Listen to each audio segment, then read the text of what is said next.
and welcome to Breaking Ground on iPropertyRadio with myself, Tallon. The show where we chat to industry experts to get a view on what's happening on the ground and to learn about new trends emerging within the construction industry. The show is brought to you in partnership with Place Engage, a data-driven platform for successful public consultation and community engagement for your next development project. Today, I'm delighted to be joined by Cathal Masterson, Director of Commercial Operations with Transport Infrastructure Ireland. Delighted to speak to Cathal today in advance of the European Infrastructure Conference 2024, which takes place in Dublin tomorrow. So Cathal, you're very welcome. Thank you so much for joining me today. Thank you very much. Thank you for having me, Carol. Delighted. And, I mentioned there that this is a critical time, not just because the European Infrastructure Conference is being held tomorrow in Dublin, but actually we are now in the midst of a general election campaign. And I think infrastructure certainly took centre stage in Budget 2025 earlier last month. So I think what we're seeing here is a really interesting time for infrastructure. So by way of context, you might just explain to people listening what it is that you and the team at Transport Infrastructure Ireland, what you're currently working on right now in terms of national projects. Sure. So it's, I mean, as I said, it maybe in the prep for the call, that we're involved in quite a number of different aspects of transport infrastructure, from managing the national road network and expanding or enhancing that, particularly relating to the high-speed network and parts of the network which are classified as 10T, so it's Trans-European Network. And the Trans-European Network requires special consideration in that it's designed to facilitate connectivity and access from Ireland across the whole EU. So it's a very kind of especially designated high-speed road network. We're also looking, at that network around ramping up the alternative fuel infrastructure, recharging infrastructure to help the fleets, not just national fleets, but fleets that are using Ireland and travelling to Ireland, to decarbonise. So that's EV charging for passenger cars and also then for trucks. And we also need to look at hydrogen charging as well. So that's mandated from a European perspective for all European states to start to invest more in that type of charging infrastructure. Linked to that sort of a national remit, we also recently in the last couple of years have taken on the job of rolling out cycling infrastructure. So two types of cycling infrastructure really, greenways, which are more tourist type products, and also then we've been tasked by the Department of Transport to pick up this national cycle network, which is a more commuter focused infrastructure, and we're starting to get going on that. So that's very exciting. We have a budget really in the region of about 50 to 60 million euros a year, and that will probably grow. I probably should have said on the EV charging infrastructure and that the global Irish budget is about 100 million a year. Now we're only spending a portion of that in TII right now, but there is a plan for the department to transition most of the activity in that space that they're managing into Transport Infrastructure Ireland in the coming year, into 2025 and 2026, and then to take that forward for the next 15 years or so. We also have a huge remit on public transport, particularly in light rail in Dublin, and we are starting to look at light rail in some of the regional cities. Cork is well advanced in that. Hopefully we'll have some good news on that as we start public consultation on preferred routes and emerging routes and that for Cork, and also to scale out the light rail network in Dublin, which has become a hugely important piece of infrastructure in terms of the movement of people in and out of the city.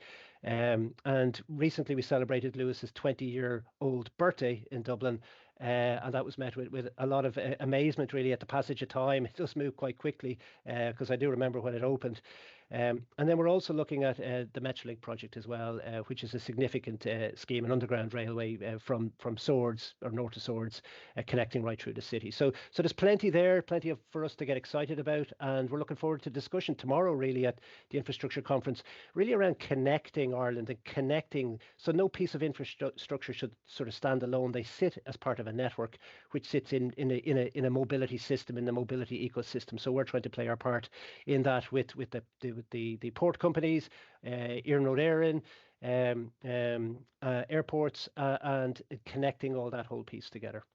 Cathal, it's really interesting to hear you reflect on the passage of time there, because infrastructure is one of those, it's one of the sectors that requires such forward thinking, and obviously more forward thinking than the length of any political lifetime or the lifetime of any one government. And that, maybe has been, some of the challenges that we've had. But when you talk about the Lewis being 20 years, I suppose I'm of the age where I can remember the early days of the dark and right. the excitement around that.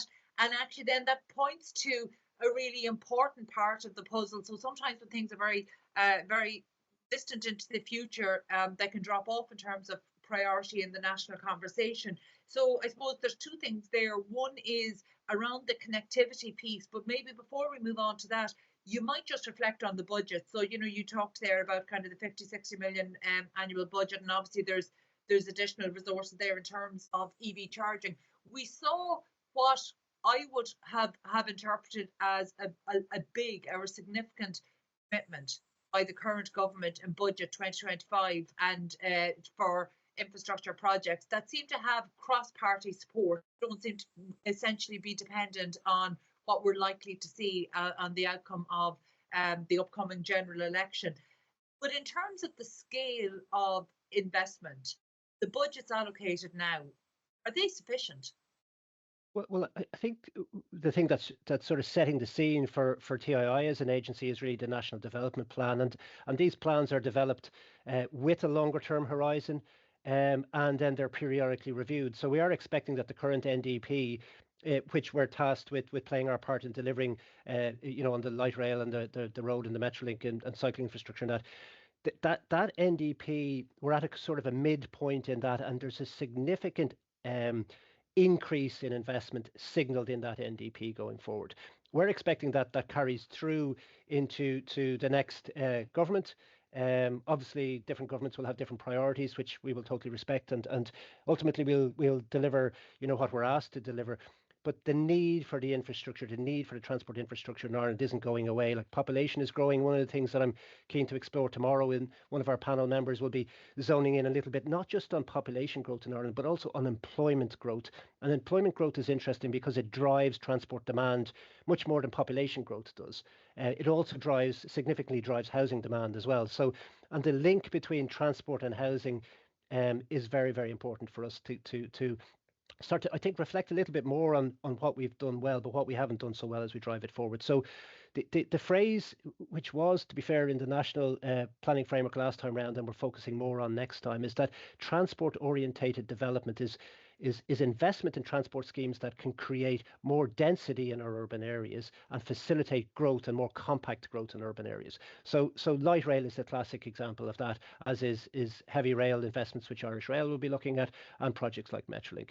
So we're zoning in that there's different solutions required for urban areas, and in regional areas and rural areas. And I know, for example, our colleagues in the National Transport Authority are looking at all of those areas as well, and the different types of solutions which can fit. So the point to take, Carol, is big increase, step up in investment required over the next 5 years, signalled in the NDP, and those numbers are publicly available. That NDP is published. We are expecting some review of that and some reflection on that as we move through an election cycle, but it's not going to change the overall dynamic of a need to step up our activity and our spend over the next 5 to 10 years. That's really interesting to understand the context there, because even in terms of the National Development Plan review, much of that has been focused around population changes, but actually having that different dimension, that it's not just about population growth, but actually the changing demands there as well. And I suppose that brings us to that connectivity piece, not just what we see maybe in the larger urban centres, but certainly when you're looking at transport infrastructure across the regions. And I know certainly in the fallout of the crash, it has been described that maybe particularly across the regions, we've had what has been described as the lost decade of infrastructure development. And that would have been not just in the context of transport, but other infrastructure. But in terms of our plans, or the plans there to develop infrastructure across the regions, is there sufficient urgency around those? It's a good question on urgency. I think what we have been focusing on is, why does it take so long to deliver infrastructure projects? So if you have the funding in place, which, to be fair, Carl, we haven't had since the crash, that's why I'm saying that signalled to significantly increase going forward. So there was a shock in the system, and that period of austerity did hit hard across the industry, and so we're recovering from that, and we're moving forward now with a more positive mindset on that. but the time it takes us to deliver infrastructure in Ireland is too long. So you've got recognised problems in the planning process, which government have focused on in two separate ways. So I can't speak for government, but they're very, very welcome in terms of reforming that planning promotion process, and also the legislation which underpins that. The process to bring a project through from design into procurement and into construction is too long as well. Now that's hampered by judicial reviews. We see more of them in the system than we would have before. So we would note that typically in the Celtic Tiger era, it could take us maybe 7 to 10 years to deliver a project from design into operation. It's now probably double that. Now that's a sort of a general average, and that time is taking up in planning and in the law courts defending the schemes against various challenges. Our construction processes haven't increased in time, so if you can get your schemes to construction, they will be delivered probably as efficiently, if not more so, than they were in the past. So that's my response, I suppose. It's not a lack of urgency; it's the delivery process is slow, and it's too slow for us to deliver what we need. I look forward to chatting more about that tomorrow at the European Infrastructure Conference, which takes place in Dublin. Finally, Cathal, before I let you go, the fact that we are at such an interesting time for transport infrastructure, where are the opportunities for the incoming government after this general election? Well, I think there's a period of reflection. I mean, if you pick up a newspaper now, or you're kind of keeping an eye on the various party manifestos, as I do as a citizen of the country and someone who cares passionately about what I do, you are seeing that there's certain ideas around tackling the issues that people see. And I mentioned the planning obstacles, which to be fair, the previous government did, or current government did understand that and have put some effort into that. So I think the opportunity for me is trying to make sure that we're working collectively better across the various agencies, and that's really the focus of our panel discussion tomorrow in Connecting Ireland. And I think as well, there is an opportunity for the private finance to be injected into some of our schemes. So in TII, we have a significant amount of PPPs, as we call them, so where schemes were built with a combination of state funding and private funding. So we've got road schemes, tolled and untolled. We also have motorway service areas, which were privately financed. And that type of arrangement works well from a number of perspectives. Not only does it give cash injection into the schemes and reduces the need for the Exchequer to fund everything up front, the PPP model also works very, very well from a perspective of life cycle. So you find that the constructors of that scheme are really concerned about how they're going to manage that scheme in operation and how they're going to look after it. So because they have the ownership of that asset for about, in the region of 20, 25 years. So we're looking at that type of model for Metrolink to play a role in that as well. Because we think it's a good delivery model, and I know it's been used in other parts of the kind of the state spending around housing, education, healthcare as well. So it's not just a transport focused solution. So there's some sessions on that tomorrow at the infrastructure conference as well, looking at a kind of European perspective there. So I'm going to be interested in that.